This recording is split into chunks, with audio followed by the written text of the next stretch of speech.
niya walang iba kundi si Sir Vincent Chu, ang Operation Supervisor po ng Provincial Disaster Risk Reduction and Management Office o PDRRMO Pangasinan. Unang-una po sa lahat, Sir Vincent, isang mapagpala, magandang araw po sa inyo. Ang inyo pong pagbati sa ating mga listeners and viewers.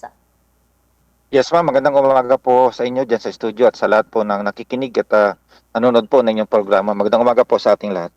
Ayan, Sir Vincent, kamusta yung ginagawa po nating pag-ikot? Dito po sa ating probinsya po ng Pangasinan, lalong-lalo na sa epekto po nitong Super Typhoon Nando at ito pong nararanasan po nating pag-ulan hanggang sa kasalukuyan, Sir Vincent.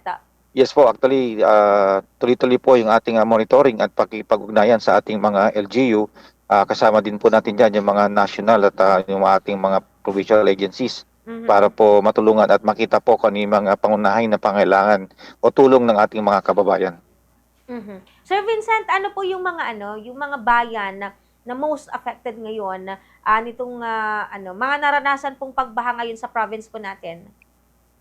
Yes po, ayon na rin po sa mga situation report na binibigay sa atin ng ating mga counterpart, meron na po tayong 13 po na bayan po na flooded areas. So kung susumahon po yan, ito po ay mga nasa 76 barangay or 18,622 families po ang affected. Okay po, sir. So sa ngayon, sir, meron bang mga anilikas din pong pamilya sa mga evacuation centers po natin sa province? Yes po, meron na po tayong mga nasa evacuation po ngayon. Ah, Kasama po dito yung mga munisibilidad po na tinukoy po natin na meron pong naranasan na pagbaha.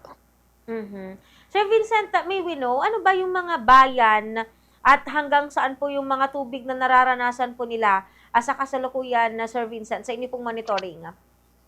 Yes po, ito po yung mga bayan, meron po tayo sa may mga Taram, meron po tayo sa Calasiao, Mapandan, Santa Barbara, sa Dagupan, sa San Fabian po, meron din po dyan na naitala na pagbaha. Sa Nacinto, Bautista, Binalonan, Lawak, Posorubio, meron din po tayo sa Ordoneta, Asinggan at San Nicolas.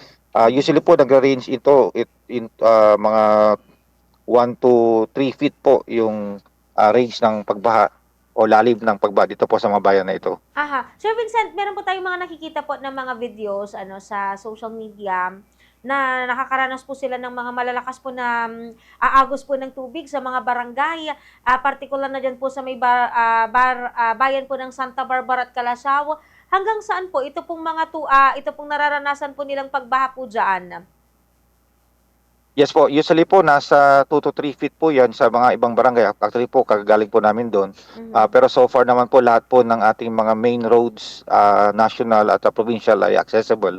Maliban na lang po dito sa ating mga barangay roads ang meron na pong pagbaha na naranasan. Sir Vincent, how about naman po dito po sa mga kailugan na inyo pong tinututukan dahil kanina bago tayo mag-umpisa sa ating talakayan, yung isa po nakala po nating information diyan po sa may bayan po ng Santa Barbara, ito pong Sinukalan River, Marusay River ay mataas na rin at umaabot na sa above critical level service. Kamusta po yung monitoring po ninyo sa mga pangunahin po na makailugan dito po sa ating probinsya? Tama po kayo dyan, ma'am. Actually, ito pong Calasiao, yung ating Marusay River, ang critical level po niya is nasa 8 feet. Ngayon po ay nasa more than 10 feet na ang kanyang current level. Gaya din po yung ating Santa Barbara na Sinukalan River, ang critical level po niya nasa 7 meters. Ngayon po, nasa 7.7 meters na po. So, yung ibang mga kilugan naman, although above normal level siya, may nakitaan na pagtaas, wala pa naman po siya sa critical level. Okay po, sir. Sir Vincent, kapag umapaw po ito pong mga kailugan na minomonitor po natin, katulad na lamang nabanggit nyo yung Sinukalan at yung Marusay River, may possibility ba na mas tumaas ito pong mga tubig at mas marami pong maapektuhan ng mga barangay kung sakali po na hindi pa rin po tumigil itong mga nararanasan po nating pag-ulan, Sir Vincent? Lalo na, 'di ba? Dahil possible na kabilang din sa makaranas itong epekto ng bagong sama po ng panahon, ito pong upong, Sir Vincent? Yes po, expected po natin yan na pagka nagtuloy-tuloy po ang pag-ulan, lalo na po dito sa may ating mga mountainous area at pagtaas po nitong ating Marusay at Sinukalan River, expect po natin na tataas pa yung ating mga katubigan o kailugan po.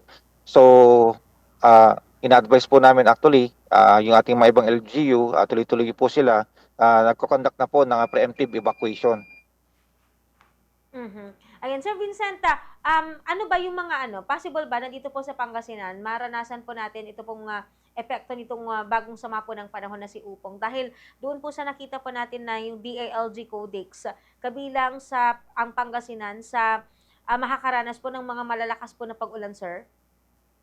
Yes po ma'am, kung titingnan po kasi natin yung drone mix po ng DILG, Mhm. pasok po tayo doon sa diameter ng bagyo. So in-expect po natin medyo lalapit yan dito sa ating probinsya ng Friday or Saturday po. Mhm.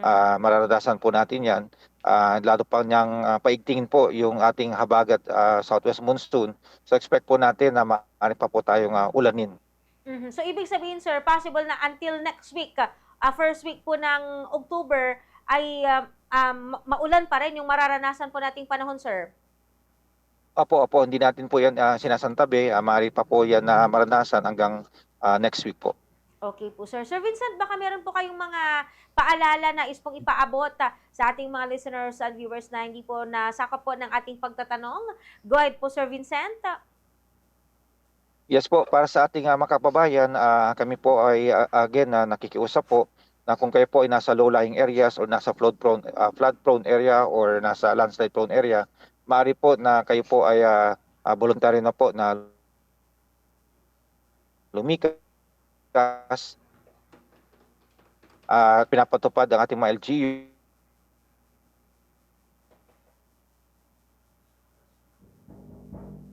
Ayan. Kami po ay nakikiusap na napaka-importante po nito para sa inyong kaligtasan.